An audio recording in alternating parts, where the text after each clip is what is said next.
everything was great. Until one night we had a horrible home invasion where 3 men entered our home with guns. She's the judge who gives rules on the law and life. She's intense with common sense. She's Judge Lynn Toller on Divorce Court, where real couples deal with real life. Danny and Sabrina Fendley were happily married, living the life of the one percenters. Danny's successful hotel and real estate businesses afforded the couple a lifestyle most can only fantasize about, including a personal airplane and private homes from coast to coast. Sadly, all that ended when armed men shot their way into their home, leaving one spouse clinging to life and this marriage barely on life support. And the dog was barking and glass was shattering and guns were going off. And he told me to stay down by my bed. Our only chance of living was me somehow getting through this gunfight. And as I fired, 2 of these guys started trying to kind of scramble back to the area that they had come out of. In the aftermath of so much trauma, the Fendleys want to know, can their marriage be saved? Today on Divorce Court. All rise. Court is now in session. The Honorable Judge Lynn Toller presiding. You may be seated. Good day, ladies and gentlemen. I'm here with Danny Fendley and Sabrina Fendley. The 2 of you have been married for 6 years. You do not have any children together. Mr. and Mrs. Fendley, you are calling it a day on your marriage, and you have a significant financial issue that you would like me to resolve as you do. But before we get to that, Mrs. Fendley, I'm going to start with you and to ask you to tell me a little bit about your marriage and why we ended up in divorce court here today.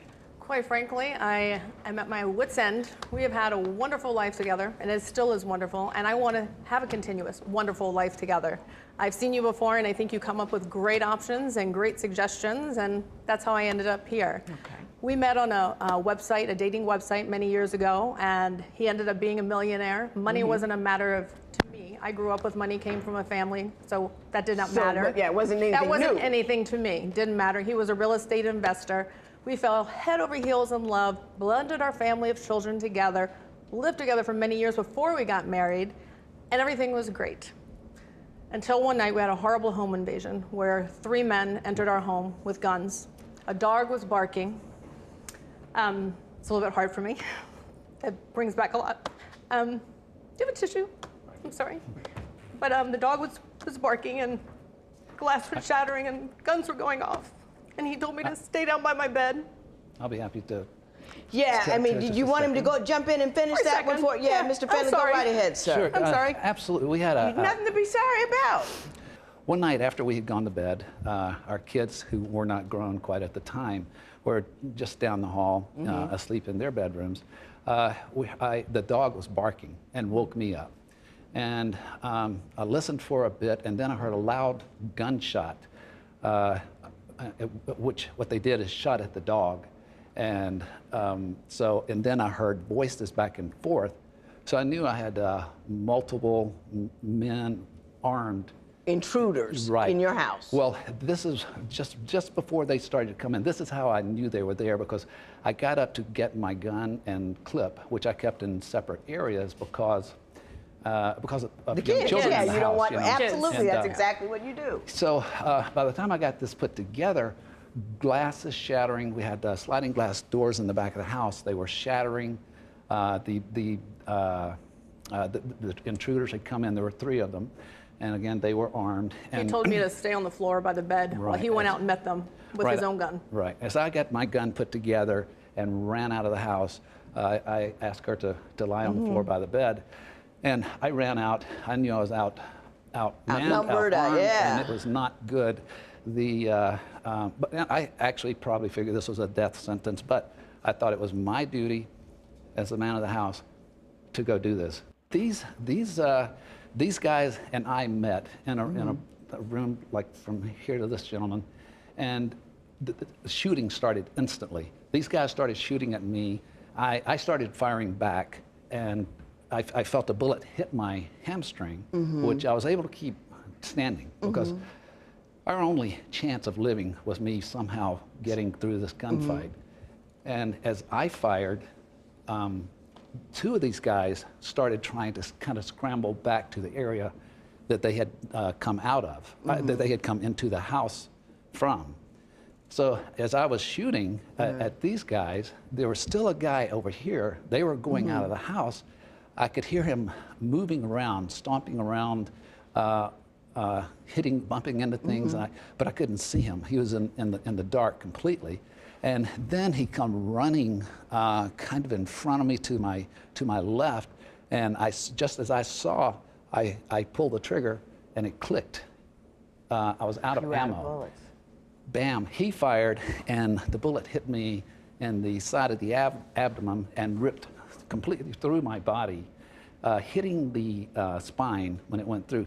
I fell back onto the floor, and in this confusion, the blood had pooled up so much around me that when I fell back, my hair was actually wet with blood. And I'm confused. Did I get shot in the head? I know I got shot here. I got shot in the leg. Where did I get shot? And as I tried to maneuver around, I started going in and out of consciousness, and shock. So, Miss Fendley, what did you do then? What did you? Once I heard the chaos stop and the gunshot stop, I waited another couple of minutes and I called to him, and he didn't answer, of course, because he was going in and out of shock. I went down to him, and he was bleeding profusely. Like he said, I didn't know where the blood came from. I just knew he had been shot. We had just moved in this house, and at that time we didn't even have our phone lines hooked up. Had to get arrangements from a cellular phone to call 911. Wait, we're in a remote country town where it's 30 minutes for the police to come. They had to verify there was no more shooters in the house. 30 minutes for him to get to the hospital. They didn't think he was going to live. It was the most horrendous thing. As a matter of fact, I gave you some pictures of the gentleman. One is actually not ever going to be getting out. He has no possibility of parole at all. He's in there for life. The other two are minors, so they got a little bit easier of a sentence. Can I say this, Mr. Fendley? He's a hero. I mean, he's a hero. I can't. Absolutely, undoubtedly. Those guys were cowards. When divorce court continues, now that the smoke is cleared, has Danny's heroism drained his zest for life? Being shot and going through this trauma it's difficult for a person, but what was more difficult is losing everything that I built my entire adult life. Because that was your life. That was everything. Divorce isn't easy. Call toll-free at 1-877-311-2222 or visit our website at divorcecourt.com or become a fan at facebook.com/divorcecourt. Divorce Court is back with the case of Sabrina Fendley, who claims her husband's lack of zeal has put a strain on their marriage. But is it reasonable to expect Danny to shake the dust off and start over, or is Sabrina being insensitive to Danny's emotional scars? Did you guys go into counseling after this? Well, that's one of the issues, I think. I did. He never has. They told him he was definitely going to have to, and I think that might be part of the problems that we have in our marriage now, is that he has bouts of depression. Because of these wounds, he takes lots of painkillers, which kind of don't keep you motivated. Right, yeah. They kind of keep you down. And with this has been going on now, I guess really in the last 3 years, it's been quite severe. I found this man, I fell in love with him. He's fabulous, a go-getter, up at 5 in the morning, at his hotels at 7, here, there, workout, stupendous, fabulous dad. And then he got the nerve to be cute, too. I know, right? That goes without saying. But well, let me ask you this. Is that when things started to go wrong, or was it This was a catalyst for what started to happen at this point in time. My business, I was very much hands-on. I didn't have a management crew. I didn't have a committee. I didn't have a group. I wasn't in a hotel group. This whole thing hinged on my back. But I liked it that way. I thrived that way. Yeah. It was intense, but that's what you liked. That's what I liked. And he did. He was fabulous. And so once I'm shot, there's some emotional issues there, obviously some psychological issues, but I don't think that was as bad as the fact that then I decided to sell the hotels, because I could not any longer be involved in these hotels that way. Once I sold these things, the money became liquid. And your zest for life went away. I'm And sorry.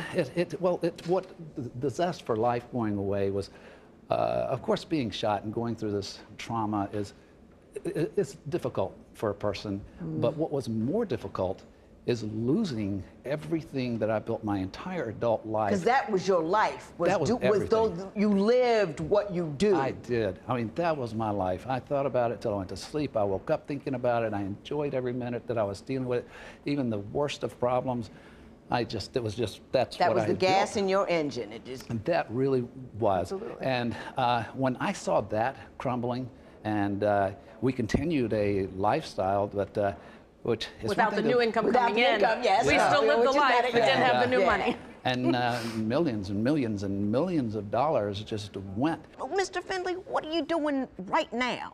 Nothing. Economically. Nothing. Nothing. She Nothing. said that very quickly. Did you hear that? Yeah. She I popped did. out I'm with sorry. that I nothing really did. fast. This is where I'm at No, with that's okay. That's okay. No, now I'm gonna go to you, Miss Findlay. Okay. Now I'm not crying, so it's good. How do you feel about where you are, how you got here, and where you need to be? He was just so full of life. Like I said, such a go-getter, the whole 9 yards. Now, and I have no problem. He took well care of us, so I have no problem. Right now, I'm a paralegal, making 70 grand a year, supporting us in a 2-bedroom condo in Redondo Beach. Doing all right. I want to believe, and that's why I'm here, because I just don't want to turn the lights out and say we're done. When Divorce Court continues, now that the life of luxury is gone, will Sabrina follow suit? When this life started to flatten out, and this life was not the luxurious life that it was, her affection started to decline with that.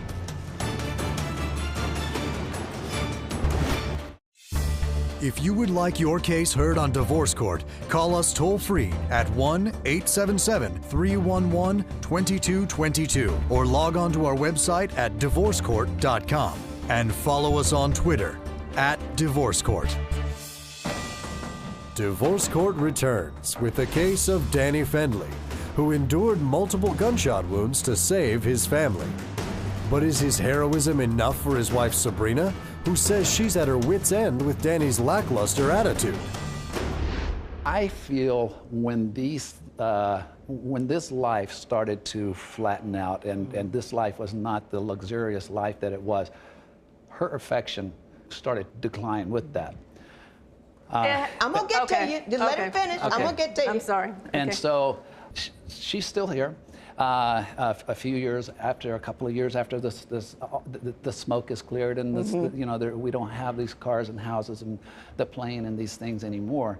But no, I get my word for it is nagging, incessant nagging, and which What sometimes does she nag about? she nags about. Sleeping till 5 in the afternoon? I have slept 5 in the afternoon. I've slept at 12. I've slept at 2. I sleep a lot. And when you wake up, what do you do? When I wake up, Nothing. nothing. I really do nothing. He does make dinner. I'll give you that. Good, He good, does give okay, me good, he good. does You make gotta dinner. feed her. Gotta Yeah, feed he her. does Gotta make feed dinner her. because I'm working. That's So the least She's I could do. working. Yeah, I get it from her constantly. Why are you not getting up? Why are you not doing anything? I think she understands the fact that I had physical pain. I mean, there are bullets, hole scars on me. There are scars from surgery. I think she kind of gets that. I don't think she understands my entire life crashed around me when the hotels are gone, the houses are gone, and the entire social network around you is gone. Gone. And everything you did, everything that defined you, everything that, except for your family, everything that you built, the reason that you got up in the morning, what made you a guy's guy, That's all right. went bye-bye, and it's killing you. Let me ask you Exactly. a couple of questions. Number one, are you in physical pain still? Yes, I am. Do you take medication for it? I do. I take pain pills, and I do. Do you think they take Too many. away the pain? They also sometimes take away a little of your pop. You know what I mean? Take away a do. lot of pop They- in a lot of places. I'm sorry. That's a whole nother She place. just threw your business out the street. I'm gonna pretend like she didn't even say it. We gonna move Me past too. that. We gonna move right past that. When Divorce Court continues, can this once thriving marriage make a comeback? Or have the Fendleys reached the end of the road? we will get into these bickering little things, and like I said, she's like Pac-Man with this bickering thing that she. You walk out of the room, she's right behind you. Blah, blah, blah, blah, blah, blah, blah, blah, blah, blah, blah, blah, blah.